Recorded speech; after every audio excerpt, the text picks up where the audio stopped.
Hey there, I'm Mark, in affiliation with Spectrum Pulse. And yeah, in the spirit of Independence Day down south in 2026, we've got absolute junk. And it's Billboard BREAKDOwn. I don't remember. If you're familiar with this channel, there's an adage I have that the Canadian charts are always better. And while in recent years I pulled back a bit from that, this is one of those weeks where I'm absolutely doubling down, because this past chart week encompassed the 4th of July down south. So we get the confused mess of what is branded as American patriotism that in terms of chart crossover is outperforming other holidays in terms of old songs that are coming back. In Canada, the charts were actually somewhat interesting in terms of some new songs. Whereas down south, well, okay, let's start off with our top 10. And in the esteemed American tradition, you've got something well past its expiration date sitting at the very top. In this case, Choosing Texas by Ella Langley. Now, I'll stress, the song is still very good. I still like it. But dominant on sales and streaming and seeing more wind on the radio? Is this how everyone wanted to ring in their summer in 2026? And I ask Canadians that too. For some reason, it's number one up here. I mean, I'll take it over I Knew It, I Knew You by Taylor Swift at number 2, where the radio's full-throated support is absolutely buoying up the streaming side, but this isn't really a serious challenger, and we are all probably better for it, but still. Now, y'all know the song and dance with Be Her by Ella Langley, which is still at number 3 at this point. I've gone over it a number of times the past couple of months. But here's what's funny. Nashville radio's dumping it because they didn't bother shipping it to pop. The cowards. But the streaming is so strong and there's enough radio losses above it that it's not really going anywhere. Which might also be why I Can't Love You Anymore by Ella Langley and Morgan Wallen actually went up to number 4, which has more radio, especially in country, but slightly weaker streams, and yet is also not getting shipped cross-genre. These are songs that are gaining or maintaining position because everything else around them is losing on their specific formats, not on the song's own strength. Hell, I would probably say the same for Dracula by Tame Impala featuring Jenny, now up to number 5. The streaming, it's tanking, but the radio adores this song. And right now, with other losses all around it, that's gonna be enough. Then we have Hate That I Made You Love Me by Ariana Grande at number 6. The radio seems to have stalled out a little bit, and the streaming is actually a little down, but again, losses that are above it in multiple formats create traction for it to get higher. And while we're on the topic of those losses, I Just Might by Bruno Mars is actually up to number 7, because while it is now in radio decline, it's still got enough to not just hold its position, but actually see pickups. Now, much of this I'll point to the positional losses of Janice STFU by Drake, which is down at number 8. Yeah, the radio is finally with it, but the sharp losses on the streaming margin have now thoroughly taken it out of contention, which brings us to a peculiar situation in our bottom 2, both from Olivia Dean. First is actually So Easy to Fall in Love at number 9, which is so damn close to the top spot on the radio that it's effectively ignoring its relatively weak streaming, and that's effectively the opposite case for Man I Need, which after a brief revival is crashing back down to number 10 because the radio is effectively done with it, despite, again, the strong streaming that's sticking around residually. Now, this naturally will take us to our losers and dropouts, and in the latter case actually has a few pretty big songs that have handily clinched their year-end list spots for 2026, like Beautiful Things by Megan Maroney, had to do it one last time, and The Great Divide by Noah Kahan, alongside a couple of tracks that will wind up probably just missing the mark, like Human Nature by the late Michael Jackson, and both Plot Twist and Bees on the Table featuring 21 Savage coming from Drake. Now, our losers, really just a case of Olivia Rodrigo sprinkled among a lot of scattered other songs, so let's start off with her. Honeybee at 34, Maggots for Brains at 47, Expectations at 57, What's Wrong With Me featuring Robert Smith of The Cure at 64, My Way at 69, Less at 72, You Plus Me Equals Love at 73, Begged at 74, and Cigarette Smoke at 99. Then we got some new debuts that are seeing some abrupt collapses. My Body Isn't Ready by Somber at 59, Look at My Life by Gracie Abrams at 85, and The Time of My Life by Benson Boone at 95. And the rest, they're just all over the damn place. Again, working our way down, Chicago by the late Michael Jackson hit 42, alongside Freaking Out by Dexter and the Moonrocks at 47, which might just clinch a year-end list spot. It's real close. Then a couple Drake songs with Ran to Atlanta featuring Future and Molly Santana at 53, and Whisper My Name at 68. The rest here, Iconic by Mistake by Le Seraphim, Eyelet, and Cat's Eye at 60. Bottom of Your Boots by Ella Langley at 88. White Keys by Dominic Fike at 96. And Phone Keys Wallet by Lainey Wilson and John Mayer at 98. So okay, what the hell is actually replacing them this week? Well, you guessed it, all the 4th of July songs, which are apparently a thing. I'm serious. We got 9 of them returning to the top 50 alongside, well, Turn This Truck Around by Jordan Davis at 100. And look, this group might make some sense, but it feels weird with any degree of deeper thought. I mean, some feel like borderline anthems in and of themselves that can be somewhat disconnected from any sort of politics. Party in the USA by Miley Cyrus at 25. Don't Stop Believin' by Journey at 35. Take Me Home, Country Roads by John Denver at 41. Also, that one might be tied to the association with the United States team in the World Cup before they got thoroughly routed. But the others. Look, I love both Born to Run by Bruce Springsteen at 36 and Fortunate Son by Creedence Clearwater Revival at 44, but those aren't exactly about the joys of American patriotism in both text and subtext. Hell, I'm not even sure I would put American Kids by Kenny Chesney in that group either at 46. It's got a jovial tone, but there's a sardonic edge to that track that people tend to miss. And I only really picked up on because I sing it at karaoke on occasion. But hell, what's more American about stripping art of any context or intrinsic meaning when it can be shoveled into a blind nationalistic fervor? So naturally, they're showing up on the exact same Independence Day playlist as Sweet Home Alabama by Leonard Skinner at 31, or Chicken Fried by the Zac Brown Band at 32, or most gallingly, courtesy of the Red, White, and Blue, The Angry American by the late Toby Keith. Fitting, after largely losing the war with Iran and the death of Senator Lindsey Graham, you send to the top 20 the most jingoistic, embarrassing bunk that Toby Keith ever wrote in the wake of another war that the United States lost in the Middle East. Would really love for Toby Keith to be known for more than just this song.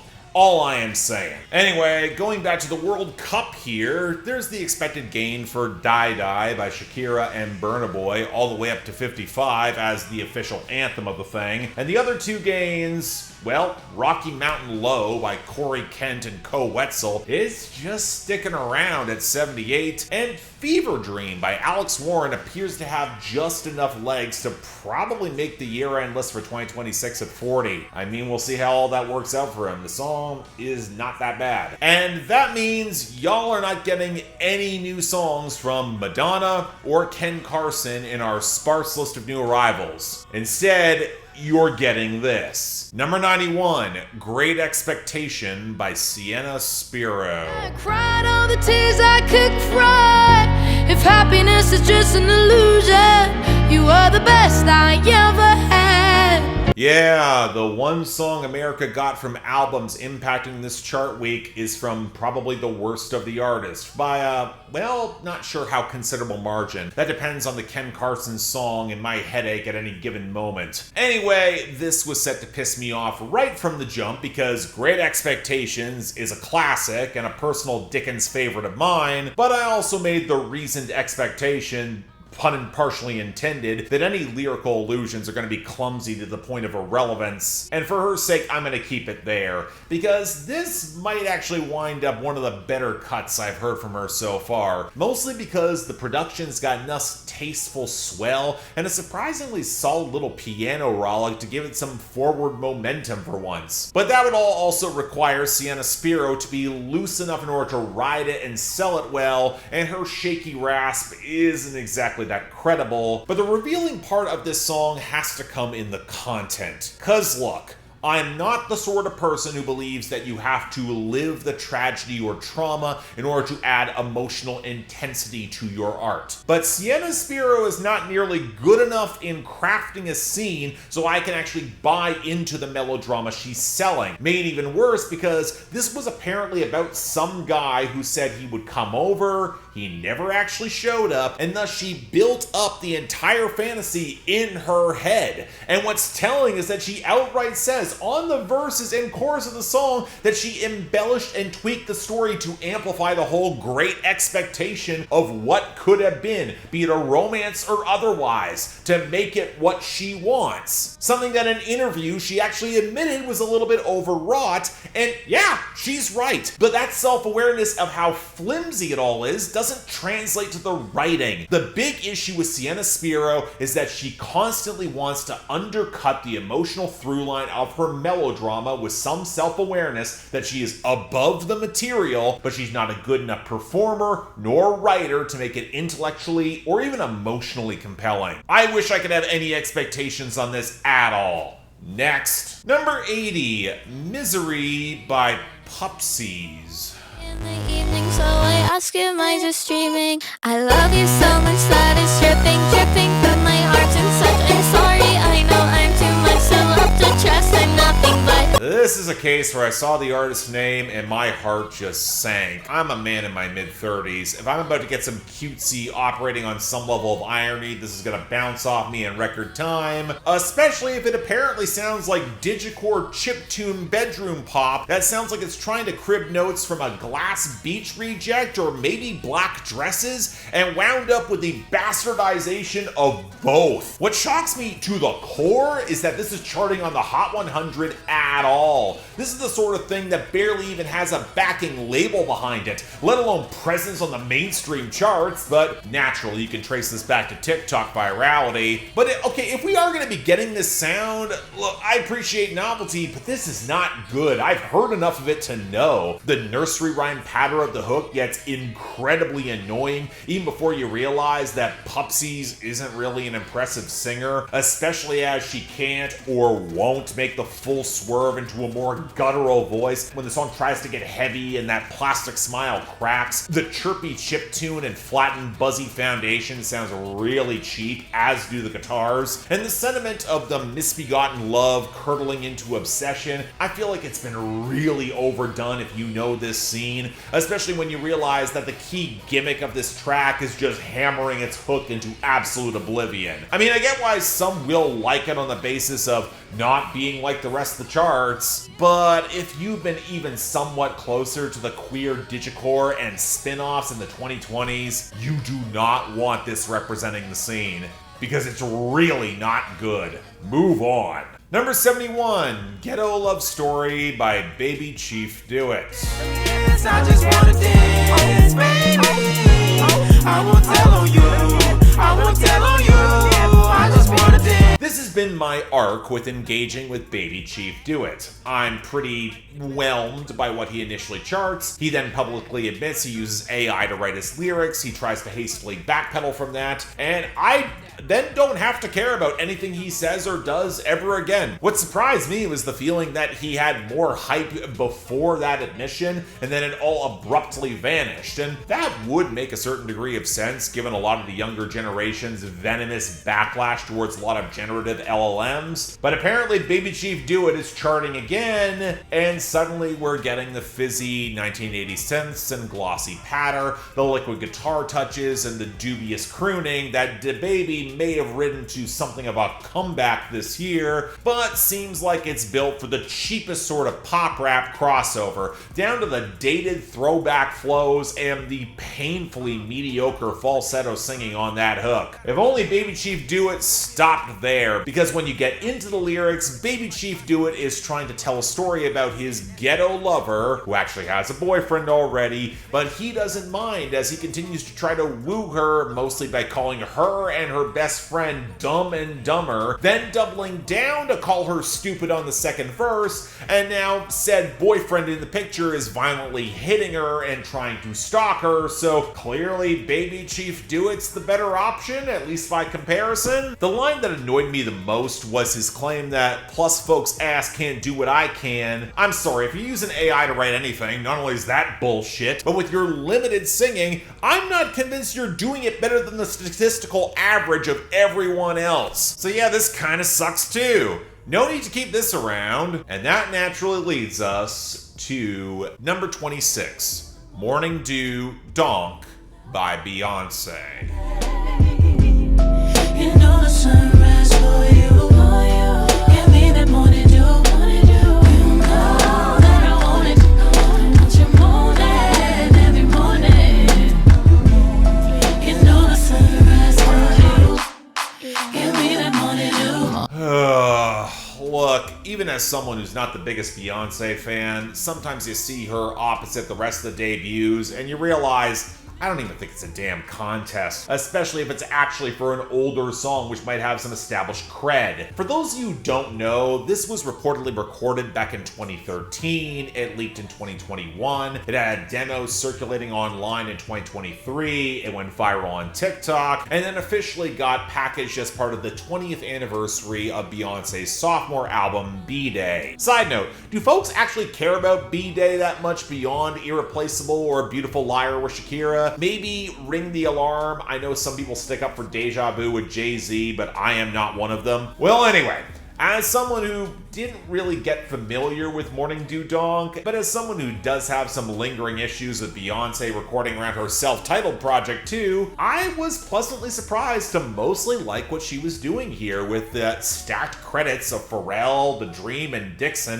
who are alongside her to polish this. Set up that brittle groove, but there's some supple bass and gentle twinkling melody behind her, which lets Beyonce slide into a lot of sensual, love-struck crooning about this guy, it's Jay-Z, in order for any sort of lovemaking to occur. It's pretty effective, it's simple, but it could work. And you know what? Credit to Beyonce. She sounds really well balanced and committed to this sort of track. It's expensive. I bought in. Which is why I absolutely don't get why so much of this is peppered with the ad-libs of her saying donkey or donk, which could sound potentially playful if it was a one-off thing, but not really something built that this could have the remix capacity at a strip club. Maybe it's also the part of me that associates that word donk with New Donk City from Mario, which means that I just completely struggle to take it all that seriously. But to the argument of saying that, well, Beyonce contains multitudes, she can be loose and funny, look at Surfboard, that's the point. Yeah, I'm sorry, the issue there, it's tonal dissonance, and donkey is a word that can't even match the mood of something like saying ass, let alone saying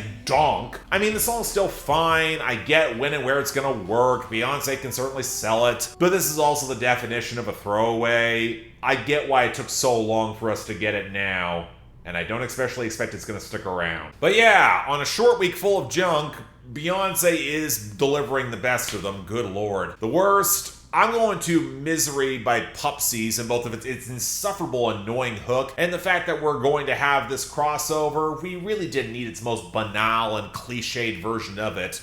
Although this week, it really could have been a three-way tie, it was close. Now, next week, I can't believe I'm happy to say this, but Future's probably gonna blow out the majority of what's here with a concisable album bomb. Stay tuned for that. But until then, I'm Mark, you're watching Billboard Breakdown in affiliation with Spectrum Pulse, and I'll see you next time.